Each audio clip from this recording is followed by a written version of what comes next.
All right, we are counting down the days to WrestleMania, which is 50 days to WrestleMania.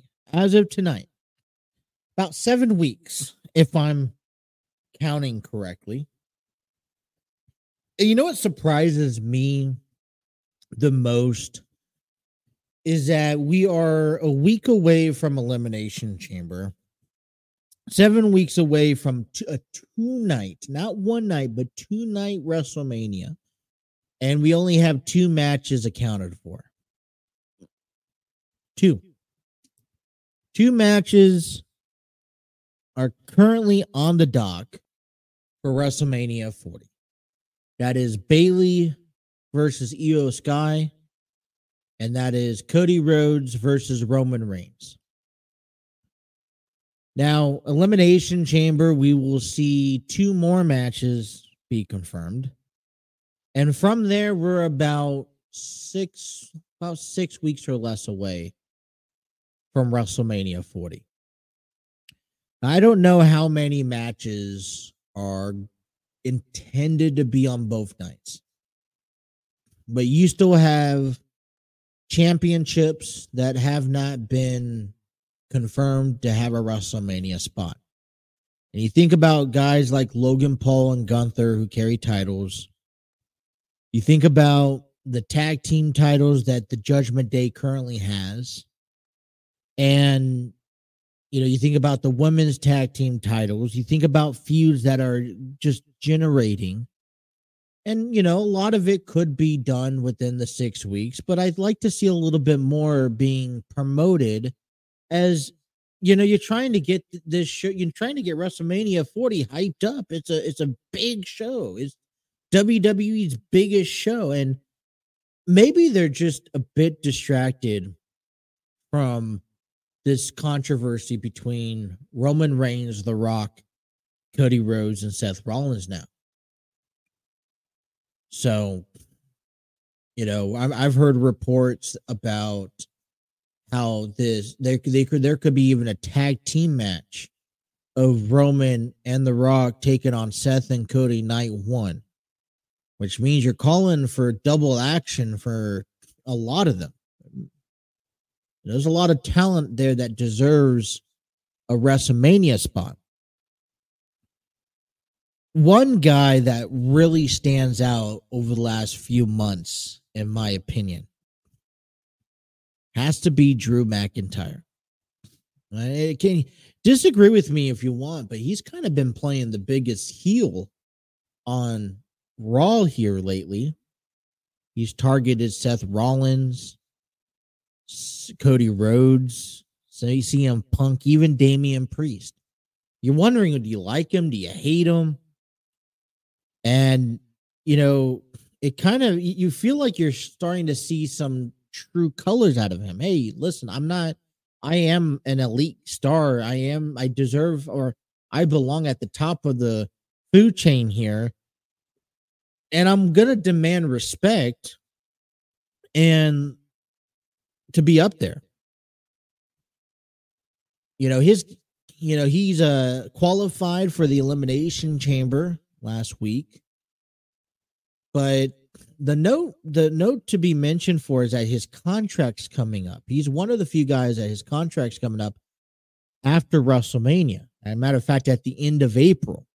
And so, the question, and I've talked about this a few weeks prior heading into the Royal Rumble. I've actually had this conversation with Steve Barber over there on Armchair Booking Wrestling Podcast. And the question was, what do you do with guys like Drew and Finn who have yet to sign another deal with the WWE? They could potentially be walking out of April as a free agent. And, they are kind of in the middle of storylines and feuds that you kind of want to see unfold. One of my favorite ones that I've been hoping to see for here, after the Judgment Day starts dismantling, because all good things do come to an end, is a Damian and Finn Balor. I think that would be a good feud, even if it's for a championship. Hell, they currently held the unified tag team titles, at which I thought that last 2 weeks ago when they faced DIY for the titles, they could have dropped them and led to something different. But Drew McIntyre, his contract's coming up, and probably one of the biggest question is, as he heads into WrestleMania, one of the big, as one of the biggest heels carrying Raw right now, how do you utilize him? Interesting, thought process for me when I saw that these qualifying matches came into place. There's a handful of guys that could argue that have already had existing or past storylines with Seth Rollins. So for me, it just makes sense. So, for example, Logan Paul. You saw Logan Paul and Seth Rollins last year at WrestleMania. Now, Logan Paul has a United States championship. I just don't see that working out. Randy Orton has had a WrestleMania with Seth Rollins. They have history with each other. Drew McIntyre has had history with Seth Rollins. And for me, I look at it as what makes sense. I know WWE can be spontaneous and they could lead you into multiple directions. But when I look at it and what makes sense to me and how a storyline can make sense, and maybe this is too plain for a lot of people to listen to, but Drew McIntyre makes sense walking out of Elimination Chamber as the number one contender to Seth Rollins' World Heavyweight Championship. Seth Rollins is still dealing with his knee injury. And the only concern that I have is what physical condition is Seth Rollins going to be in heading into WrestleMania, even if he doesn't have a match between now and then. But one small landing can alter the original plan for Seth Rollins' match. Now, I think I'm going to go out there on a limb here on February 16th of 2024 that Seth Rollins will be dropping the World Heavyweight Championship. Matter of fact, I think that when it's all said and done, Damian Priest will successfully cash in his Money in the Bank contract and be Sir World Heavyweight Champion. My opinion. But how do you get to there? And when you look at storylines that just make sense, I see Drew McIntyre sitting at the front and center of that. I don't see Dominic Mysterio in winning that World Heavyweight Championship match. I don't think they'll put the title on him quite yet. Drew McIntyre is probably the closest thing that you have when it comes down to a face-heel concept for WrestleMania to challenge for that World Heavyweight Championship. You get to WrestleMania, and even if this has to be a triple threat match where Damian somewhere in the middle of the match to help Seth Rollins and carry him through that match. Remember, Seth doesn't have to win or doesn't have to be pinned or submitted to lose the match. So it could start off 1-on-1. And if something happens to Seth Rollins where he tweaks his knee again or, somewhere in the middle of the match, Damian Priest could come running out, cashing in. We've seen it before, becomes a triple threat match. And Damian Priest takes advantage of the vulnerability of both men. This event, Seth Rollins then goes on and takes care of whatever he needs to take care of with his injuries. And this could also lead to a future feud between Damian Priest and Drew McIntyre, which we've seen already on Raws in the past earlier this year.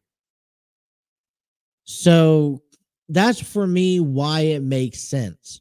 A little too much. When I see Damian, I see Drew in the ring. it's kind of like, dude, they go 100%. I like what I'm seeing.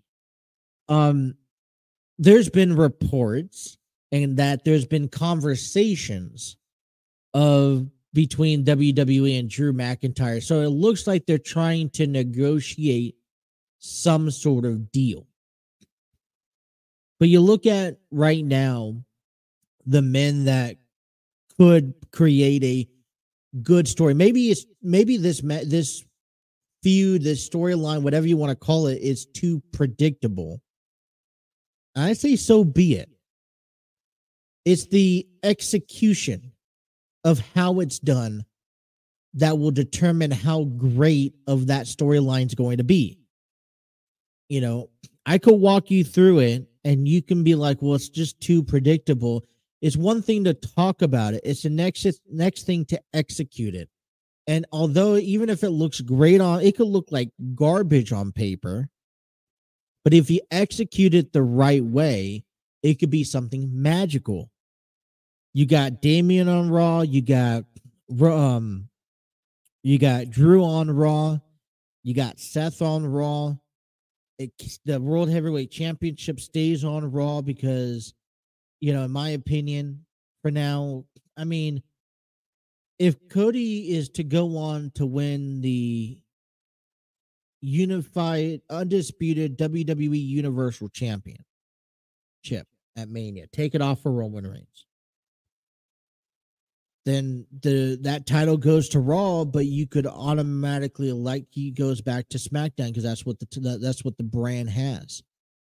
The other guy that I was thinking that makes a really good candidate for winning the Chamber is Randy Orton. And I think for me and I've said this weeks ago in the past, it's the same reason why I nominated him for winning the Universal Champion, the WWE Universal Championship off of that Fatal 4-Way match at the Rumble to head to WrestleMania and face Cody Rhodes. And I thought that was a logical storyline, you know, and we didn't see that. So this is his second opportunity. Now, you know, listen, I would be second to motion if I got a chance to see John Cena versus Randy Orton one last time at WrestleMania, especially. I would, hey, hands down, drop whatever you're doing. Let's go for that. But I realize, you know, listen, Randy Orton has that feud with Seth. He's had a champion, you know, he's faced Seth Rollins before at Mania. And Randy doesn't have, I don't feel like Randy has much time in the ring left. You know, I don't know. And I'm taking it for what I see it. He's had a couple major back surgeries done. Not one, not two, but a few of them. And this is why he went off, you know, for the last 18 months trying to recover. And, you know, I'm not, you know, he has probably the best trainers, the best surgeons, and the best therapists to help him recover and to get back into a shape he needs to be into. But I've also had recently a back surgery done, a fusion to be precise. And, you know, we're coming up on 3 months and I'm still struggling myself. Now, I'm not Randy Orton, but, you know, either he's done one incredible job on selling, or you can see that matches limit him. You know, the time of a match limits him in the ring and his ability to move. He was, from what I saw last Friday night, was it last Friday night? Yeah, when he qualified for that Elimination Chamber match. What I saw out of Randy Orton was that he was holding his back generously. And so I just feel that his time is coming near. And we may not have the same opportunity at next year's WrestleMania to have that one moment. Now, I don't, like I said, you don't have to have a Drew or a Randy win the title. Like I said, you have Damian, who has the Money in the Bank briefcase, to make it a triple threat match. But, it's just a thought out there. but I see Drew. I mean, this is going to be the same thing for Finn. It would be. I just don't see Drew going anywhere other than the WWE. I can't see him pick up and appear on AEW or even Impact Wrestling. So I like that the WWE is acknowledging Drew, but I also like, then this maybe has resparked interest of, all right, well, now since you're using me correctly, I want to stay. But for me, that's where I like to see WrestleMania headed, which means you'd have to be pretty close to coming up with a deal with Drew, because this is a feud that ends up taking you into SummerSlam. Hell, it even takes you into Survivor Series if all the cards are played correctly.